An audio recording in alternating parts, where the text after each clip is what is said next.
पांढऱ्या तिळात काळे तीळ, अथनीतील उंदराचे बीळ, कुंकवाची कोयरी मंदिराची पायरी. दादासाहेब काय आहे याचा अर्थ? अक्कासाहेब, मंदिराची पायरी, मंदिराची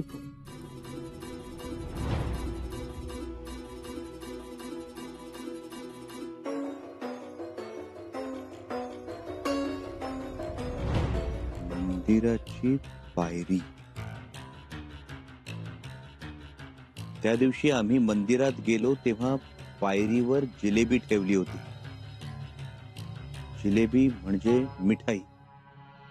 मिठाईवाल्याचं दुकान, मिठाईवाल्याचं घर. होय अक्कासाहेब, मिठाईवाल्याचं घर. हो, आणि पांढऱ्या तिळात काळे तीळ म्हणजे? काळे तीळ म्हणजे बुरखा घालणारी स्त्री. आणि अथनीतल्या उंदराचं बीळ म्हणजे अथनीतील सुरक्षित ठिकाण. कुंकवाची कोयरी म्हणजे वैनिसा. हो, येसुबाईच. अक्कासाहेब, याचाच अर्थ येसुबाई अथनी गावातल्या मुस्लिम मिठाईवाल्याच्या घरी आमची वाट बघताय. हो दादासाहेब, याचा अर्थ असाच असणार. वहिनीसा तिथेच असणार. आणि आपलं नशीब म्हणजे दिलेर खानाने पहारे उठवलेत. नाही अक्कासाहेब, पहारे उठवले याचा अर्थ नजर करडी केली असणार दिलेर खानानं.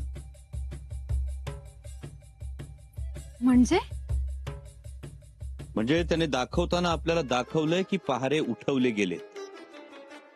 ते पाहून आम्ही गाफील होणार आणि येसुबाईंना भेटायला जाणार. तेच हवंय दिलेर खानाला. असा डाव आहे तर त्याचा. आम्ही गेलो की आमच्या मागोमाग दिलेर खान येणार आणि अनायसे आमच्या बरोबर त्याच्या हाती युवराज्ञी सुद्धा लागणार. मग आम्हाला काहीच करता येणार नाही. म्हणजे त्या दिलेर खानाच्या मनात कपट आहेच. कपट तर आहेच, पण गुप्त संदेशाची चिठ्ठी हाती लागल्यापासून दिलेर खान सुद्धा अस्वस्थ असणार. त्याची सुद्धा नींद हराम झाली असणार. काले तिल पांढरे तिल, काले तिल पांढरे तिल. हुजूर, ये कुछ तिल है जो हम पकवान में डालते हैं. नहीं नहीं मुल्ला अहमद, ये काले तिल पांढरे तिल, इसमें छुपा हुआ जरूर कोई पैगाम भेजा गया है. अरे नहीं नहीं हुजूर, इसमें पैगाम कैसे हो सकता है? ये कुछ चीजें हैं जो शंभू राजे ने मंगवाई है बस. शंभू राजे ने कोई चीज मंगवाई है? कहाँ? चूहे के बिल में रखने के लिए? ये उंदराची बिल, उंदराचे बिल, चूहे का बिल, मंदिराची पायरी. हुजूर, इसका मतलब क्या है? मुल्ला अहमद, एक बात तो जाहिर है कि ये खत एक पैगाम है, किसी चीज की कोई फहरिस्त नहीं है. और ये पैगाम संबा की बेगम ने ही भेजा है. या अल्लाह, हुजूर, ये तो बड़ा धोखा होगा. मुल्ला अहमद, संबा की बेगम उससे मिलना चाहती है अतनी में, और वो उसको यहाँ से ले जाने के लिए आई है. हुजूर, जासूस भेजकर उसे पकड़ ले. नहीं मुल्ला अहमद, ये इतना आसान नहीं है. हमने शंभू के ऊपर से पहरे तो हटा लिए हैं, लेकिन कड़ी निगरानी अभी भी है. इसकी उसे बू नहीं आनी चाहिए. हुक्म की तामील हो. जी जी हुजूर. पहरे हटाने पर, निगरानी कमजोर करने पर शंभू राजे आजाद हो जाएगा और वो अपनी बेगम से हर मुमकिन मिलने की कोशिश करेगा. लेकिन हमें कुछ ऐसा करना है कि उसकी बेगम हमारी छावनी में आ जाए. बस तुम्हें शंभू राजे को गाफिल रखना है. अगर वो गाफिल हो गया तो हमारा काम आसान हो जाएगा. मुल्ला अहमद. हुजूर खान साहब, क्या दिमाग पाया है आपने? आपका तो जवाब नहीं. अब अतनी के हर घर में, हर अनाज की कोठी में, हर मंदिर में कड़े पहरे लगा दिए जाएं और अपने जासूस चारों तरफ फैला दिए जाएं. जी बिल्कुल हुजूर. लेकिन हुजूर, अभी अभी मेरे दिमाग में एक बात आई है, पूछूं? पूछो मुल्ला अहमद. हुजूर, ये पांढरे तिल का मतलब कहीं पांढरे सरदार तो नहीं है? पांढरे तिल, पांढरे सरदार.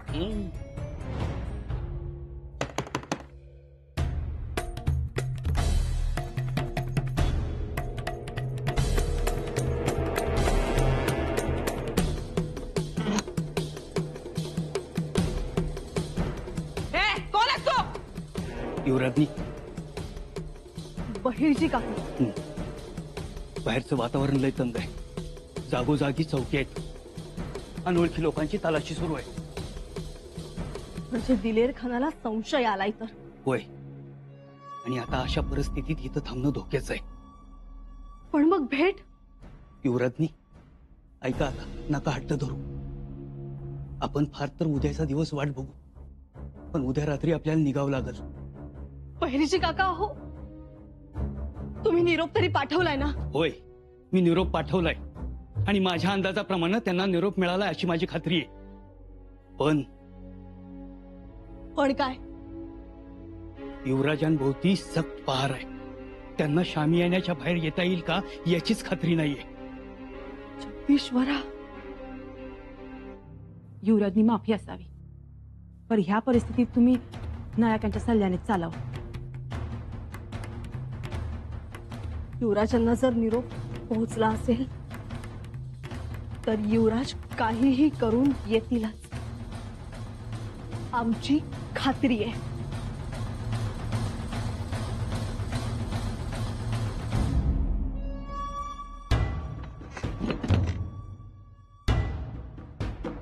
क्या सोचा है बेगम? मतलब? बाहर चुस्त पैरा है. दिलेर खान के लोगों की छुपी गश्त है. जानती हूँ. तो जाकर कहो उन काफर जनानियों से कि निकल जाए यहाँ से. मुझे डर लग रहा है. डर हमें भी लगता है, पर अब उन्हें कैसे कहूँ कि इस माहौल में चली जाओ?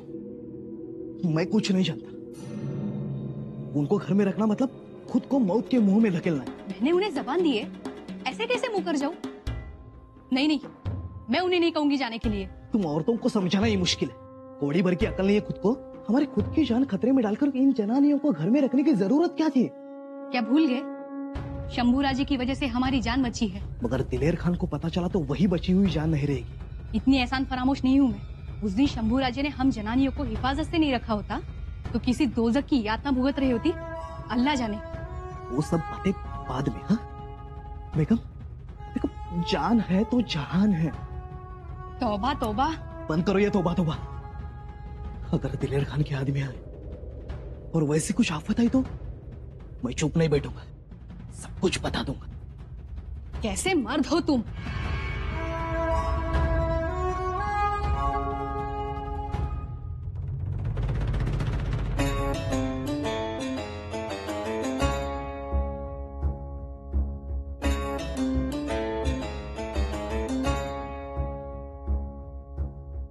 धनी, दिलेर खान अगदी इरेला पेटलाय.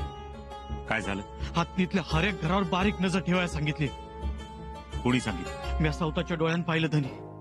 त्याच्या हाशिम पाळतीवर आहेत. दादासाहेब, दिवसेंदिवस पेच अवघड होत चालला आहे. परक्या मुलखात वहिनीसा, त्यात सोबत माणसंही कमी. अक्कासाहेब बहिर्जी आहेत सोबत, तेवढाच दिलासा. पण दादासाहेब, बहिर्जींच्या नियोजनाप्रमाणे झालं असतं तर एव्हाना तुमची भेट झाली असती.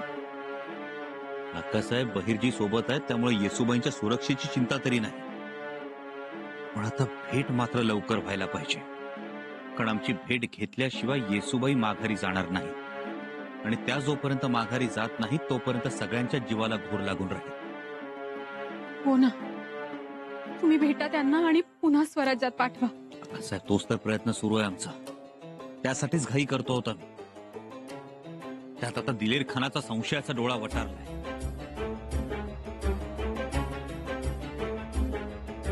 साहेब, आम्हाला चिंता एकाच गोष्टीची वाटते.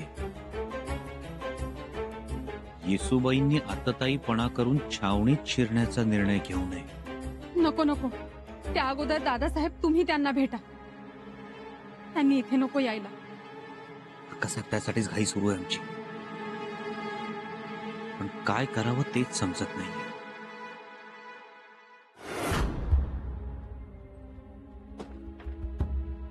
काय झालं? घराचा मालक जिलबीवाला चिडलाय? धास्तावलाय. काय म्हणतोय? चौकशी झाली तर तोंड उघडेल याची भीती वाटते. बेगम पक्की आहे, तिला युवराजांबद्दल आदर आहे आणि म्हणूनच तिने नवऱ्याला गप राहायला सांगितलं. नवरा भी चांगला आहे, पर दिलेर खानाच भीतोय. मग आता दिलेर खानाचे हशम गावातल्या कानाकोपऱ्यातून खबरी काढतात. जरा जरी संशय आला तर झडती घेतील. बाहेरजी काका, आता गाफील राहून चालणार नाही. मी आपले 4-5 मावळे घेऊन येतो. पण ते कसे येणार? ते आहेत आपलेच मावळे, पण हशम बनून दिलेर खानाच्या सैन्यात मिसळलेत.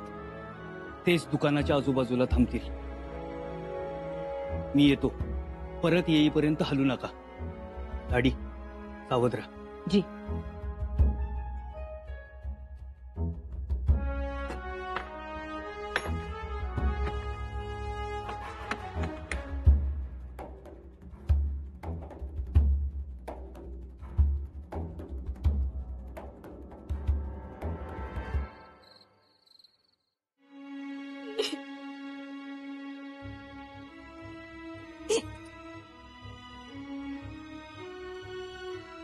धाराऊ, बस झालं आता. शांत व्हा. राणी सब नाही सहन होतात. आम्हालाही सगळं कळतंय, पण करणार काय? मला तर भवानी बाळाकडे बघवत नाही. जीव तीळ तीळ तुटतोय. काय सांगायचं बाळाला? कशी समजूत काढायची? सुनबाई येतीलच लवकर. पण मी म्हणतो त्यांनी जायचंच कशाला? महाराज म्हणालेत ना, त्या भांबावून गेल्यात म्हणून शृंगारपूरला देवीच्या दर्शनासाठी गेल्यात. येतील. हो, पण एवढं भांबावून जायचं? आपल्या माग नेंत लेकरू आहे, त्याचा तरी विचार करायचा. तुम्ही बघा भवानी बाळाकडं कशा मोठी आवळून आवळून रडतायत. ऐकतोय आम्ही आणि त्यांचं रड पचवतोयही. हो, पण काय उपयोग त्याचा? राजाच्या घरचं लेकरू कसं पाहिजे? सुखात, आनंदात. पर इथं हे त्याच्या नशिबाला. जीव तुटतो. हो, बरं त्याला काय कळतंय म्हणून आपण सांगायचं? काय समजतंय म्हणून आपण बोलायचं? त्याचं बोललेलं आपल्याला कळत नाही, आपलं बोललेलं त्याला कळत नाही. सुनबाई चुकल्या, त्या नाही जायला पाहिजे होत्या. असं दूध पित्या लेकराला सोडून. धाराऊ, निवाड्यापासून सोनबाईंचं चित्त थाऱ्यावर नाही हो. हो, पण त्याची सजा लेकराला का? युवराजांना पदराखाली घेऊन लहानाचं मोठं केलं, पण यांना आई असून बी हा त्रास. बरं, आपण पदराखाली बी घेऊ, पण आता पाना कुठे युवराज? धाराऊ, बाळाला बोलता येत नाही व, पण बोबड्या बोलानं आई आई म्हणलं की डोळ्यात पाणी येतं. बघवत नाही. धाराऊ, तुमचा जीव तोळा मासा होतोय कळतंय आम्हाला, पण धीर तर धरला पाहिजे ना.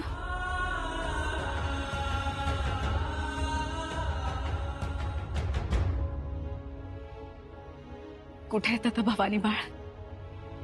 महाराज खेळवतायत.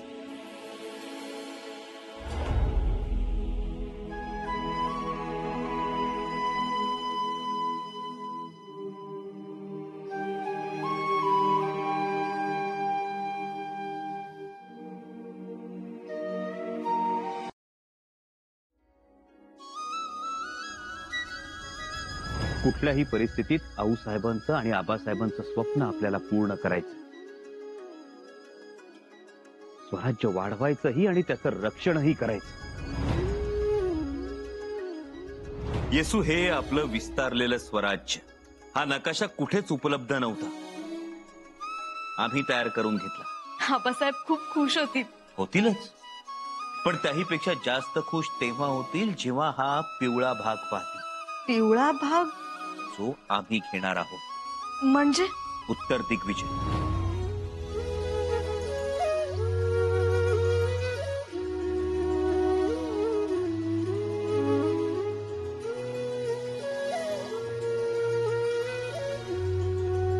आमच्या चारित्र्यावर लागू पाहणारा कलंक पुसला गेला. येसू हा कलंक खरवडून काढत असताना आमचं काळीच सोलवटून निघालं. त्रास झाला, पण नाही, त्रासाचं काहीच नाही, पण एकटेपणा जाणवला.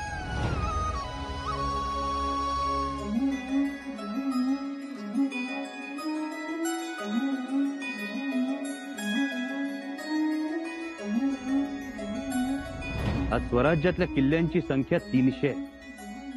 आपल्याला ती संख्या 3000वर न्यायची. त्यासाठी तुम्हाला आमच्या खांद्याला खांदा लावून भक्कमपणे उभं राहावं लागेल. संजीवनी दिली तर आम्हाला आराम पडला.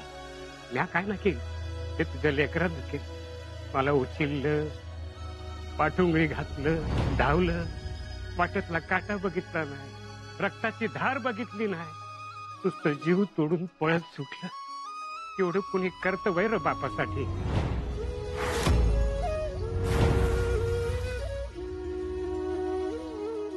जवळचे आम्हाला दूर लोटतायत आणि दूरचे आम्हाला जवळ करतायत.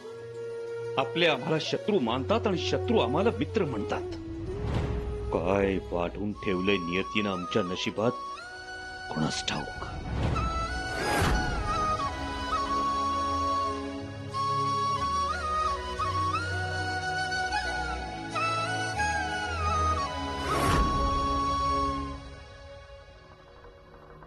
दादासाहेब, काय करूयात? या क्षणाला आम्हाला काही सुचत नाहीये.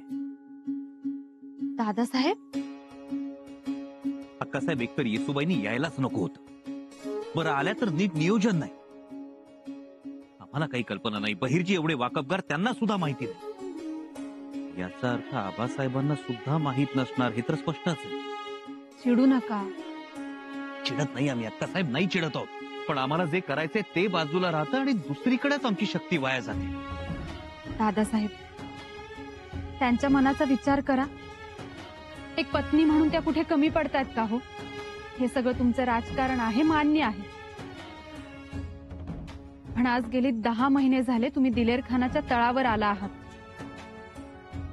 शृंगारपूर सोडून तर 1 साल झाले. मान्य आहे अक्कासाहेब, सगळं मान्य आहे आम्हाला. पण हे असलं धाडस करतात? धाडस तर तुम्ही केलं. त्यांनी फक्त तुमच्या पावलावर पाऊल ठेवलं.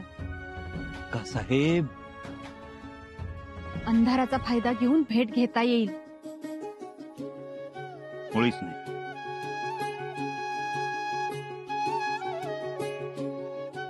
उलट दिलेर खानाला गाफील ठेवायला हवं. आम्ही अंधाराचा फायदा घेऊन भेटायला जाणार हे त्याने सुद्धा गृहीत धरलंच असणार. पण आमच्याकडून जर काहीच हालचाल झाली नाही तर येसूबाई आल्या असा संशय दिलेर खानाला सुद्धा येणार नाही. क्या हुआ मुल्ला? शंभू शामी आने से बाहर आया? नहीं हुजूर, नहीं आया. क्या कह रहे हो मुल्ला अहमद? जी हुजूर, शंभू राजे के शामियाने में पूरा सन्नाटा है. मुल्ला अहमद, हमने पहरा उठा लिया, निगरानी खत्म कर दी इसलिए कि ताकि वो इधर उधर आराम से जा आ सके. ये बात तो आपने अच्छी की, लेकिन शंभू राजे शामियाने के बाहर गया ही नहीं. हमने सोचा था मुल्ला अहमद कि शंभू राजे अपनी बेगम से मिलने जाएगा और हम इसका फायदा उठा लेंगे. बिल्कुल सही कहा आपने. हुजूर, आपने जाल तो बखूबी बिछाया है, लेकिन ये संभा नाम की मछली उसमें आती ही नहीं. कोई बात नहीं मुल्ला अहमद, कोई बात नहीं. इंतजार करेंगे, हम इंतजार करेंगे मुल्ला अहमद, क्योंकि इंतजार पर भरोसा है दिलेर खान का.